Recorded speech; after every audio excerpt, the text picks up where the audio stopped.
la consolidación de crédito de todas estas deudas en una sola es bienvenida, pero es bienvenida en la medida que yo haga un análisis de mi presupuesto y me comprometa a intentar gastar menos de lo que gano. De lo contrario, no es recomendable. Ya, supongamos que yo consolido mis deudas pidiendo un crédito de consumo. ¿En qué me tengo que fijar yo a la hora de pedir un crédito de consumo? ¿En el monto final que voy a pagar con la tasa de interés que me da el banco o en la cuota mensual que voy a tener que pagar? Y no solo en el crédito de consumo, en el caso de las multitiendas lo mismo. Muchas veces uno se fija en la cuota y no se fija en el monto final. Absolutamente. Yo más que hablar a lo mejor de los créditos de consumo, me gustaría hablar de los créditos de consolidación, ¿cierto?, de consumo. O sea, el crédito que me permite pagar este montón de otras deudas, tarjetas, en fin. Yo diría que lo que parece que estamos todos de acuerdo es que lo que hay que fijarse es en el costo total del crédito. Y eso es bien fácil. Es decir, yo voy a cualquier institución financiera, le digo, ¿cuánto es la cuota final que yo voy a tener, ¿cierto?, para un plazo determinado? Hagamos un ejemplo, yo tenía un montón de deudas por 1 millón de pesos, fui a distintas instituciones financieras, les dije, mire, denme este 1 millón de pesos en un solo crédito. Cada uno de esos bancos, de esas instituciones me va a tener que decir cuál es la cuota y cuál es el plazo. Y yo lo que tengo que hacer es multiplicar esa cuota, en este caso por el plazo, 36 meses, y en cada institución hacer ese ejercicio. Y definitivamente en aquella que me entregue un valor menor de esa multiplicación de la cuota por el plazo, es donde debo escoger. Porque la verdad es que la cuota por sí misma, sin considerar el plazo, lleva engaño, porque yo podría encontrar que es mucho más barata, entre comillas, la cuota de la institución A, pero me la está dando un plazo de 48 meses, versus la institución B que me la está dando un plazo de 36 meses. Entonces tiene que haber, en igualdad de plazo, ¿cierto?, la cuota. Y también uno debe consultar todos los costos asociados. Primero, ¿qué seguros lleva el crédito? Hay una tendencia a algunas instituciones a hacerle entender a las personas que los seguros son obligatorios. La verdad es que los seguros no son obligatorios. Los seguros las personas los pueden escoger.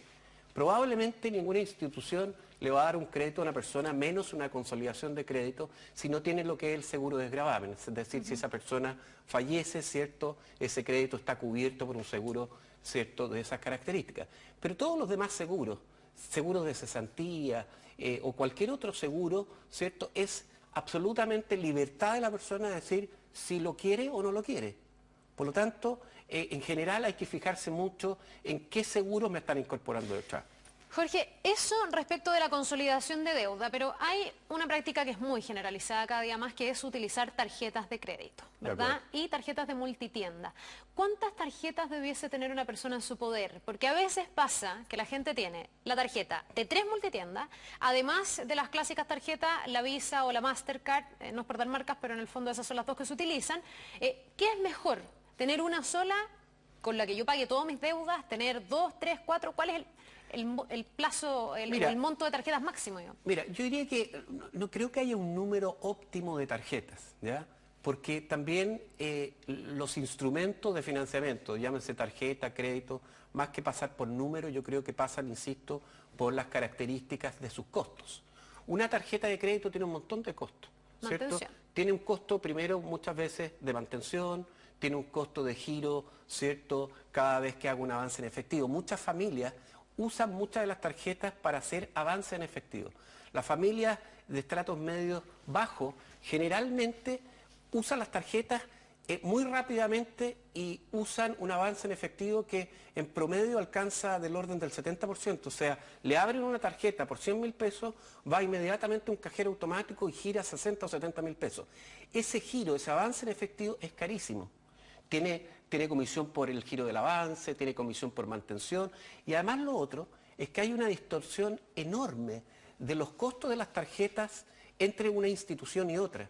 Entonces, yo diría, más que fijarse quizás en un número de tarjetas, es evidente que tener a lo mejor 8 tarjetas de distintas, ¿cierto?, casas comerciales, instituciones financieras, parece no ser en nada razonable. Yo creo que en la billetera de una persona, más de 3 tarjetas, no hace demasiado sentido, ¿ya? Por lo tanto, si uno dijera, mira, ojalá no tener más de 3 tarjetas, ¿cuál es el criterio con el cual selecciono las tarjetas? Bueno, el criterio con el que selecciono las tarjetas es un criterio, ¿cierto?, primero de costo. y en ese sentido que me transparenten todos los costos de mantención, de giros en cajero automático, de giros en avance en efectivo, es decir, revisar todos los costos asociados a la tarjeta de crédito, ¿ya? Y por lo tanto, escoger la menor cantidad de tarjetas, ya sea de casas comerciales, ya sea de instituciones financieras, pero siempre privilegiando la variable costo. Y en cuanto a los costos y a los montos que tengo que pagar en una tarjeta, ¿qué es lo lógico de un sueldo, no sé, de 500.000 pesos? Vamos a poner un sueldo bastante medio en Chile. Así es. ¿Cuánto de ese sueldo debiese estar destinado a pagar tarjetas? Nosotros decimos que desde el punto de vista de consumo, entendiendo que en deudas de consumo están las tarjetas de crédito, están los créditos de consumo, están las líneas de crédito u otro tipo de financiamiento de consumo. En consumo, una familia no debiera o no es razonable o no es sano que destine más de un 20% de su ingreso familiar líquido. ¿Ya? Ya, pero eso es una realidad absolutamente distinta a la que se vive en Chile. Bueno, es una realidad distinta a la que se vive en Chile, lamentablemente por los malos usos que, ¿cierto?, hacemos muchas veces de estos financiamientos. Pero si tú me preguntas qué es lo razonable, qué es lo que debiera hacer, yo debiera tratar de tender a no comprometer más de un 20% del ingreso familiar, ¿cierto?, a pagar deudas de consumo, entre ellas tarjeta de crédito. Pero tengo que sumar, y ojo en lo siguiente, porque cuando la gente suma los productos financieros, a veces suma mal. Porque cuando suma la tarjeta de crédito, lo que suma son los intereses de la tarjeta de crédito. A veces en los meses de febrero la tarjeta dice pague un mínimo o pague cero. Entonces, claro, yo digo, no tengo que pagar la tarjeta de crédito, pero la verdad es que tengo un stock de deuda que en algún minuto lo tengo que pagar. Lo sano es sumar todos los stock de deuda, cuánto debo en total en la tarjeta, cuánto debo en total o las cuotas de mi crédito consumo, y en base a eso calcular la suma de todo lo que estoy pagando o tengo que pagar, dividirlo por mi renta líquida. En el ejemplo que tú decías, si esa renta son 500.000 pesos, ojalá no destinar más de 100.000 pesos de ese ingreso a pagar distintas deudas de consumo, en capital e intereses, no solo en intereses. Jorge, para ir terminando porque se nos va el tiempo, tú tocaste brevemente un tema que a mí me parece fatal para cualquier persona que esté utilizando su tarjeta de crédito o haya pedido un préstamo, que es este pago mínimo. ¿Por qué se produce que a veces uno gasta, no sé, tiene una cuota de, te voy a dar un ejemplo, 100.000 pesos en la tarjeta y te dicen, usted puede pagar 2.500 pesos, pago mínimo?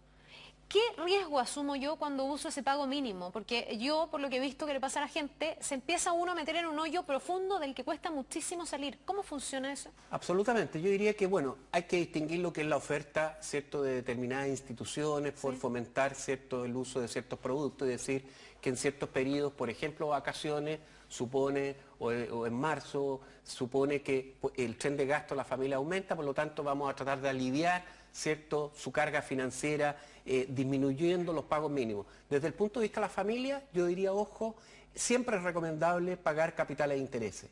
Aunque me estén ofreciendo pagar cero, yo debería siempre tomar la deuda y dividirla así en 12 meses o en 10 meses o en el periodo que escoja y pagar siempre capitales e intereses, porque de lo contrario, en algún minuto me voy a encontrar con un stock de deuda mayor, porque lo que no pago hoy día, si me ofrecen pagar cero, bueno, esa deuda tiene un interés.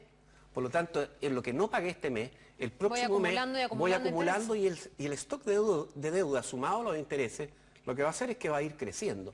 Y lo único que estoy haciendo al evitar pagar capital, cual sea la deuda, es que en un tiempo más voy a tener que pagar una suma considerablemente mayor. Jorge, para terminar, pongámonos en el caso contrario, que no es la realidad mayoritaria en Chile, pero hay quienes tienen la suerte de poder ahorrar.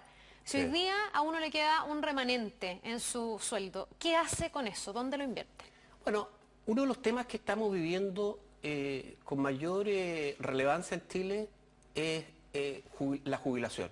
Lo que estamos viendo es que muchas familias también en Chile o muchas personas que se quieren jubilar lo están haciendo con lo que se llama una tasa de reemplazo. Si ganaba 500, con una tasa de reemplazo en promedio del orden del 40%. Si ganaba 500 puede jubilar con 200.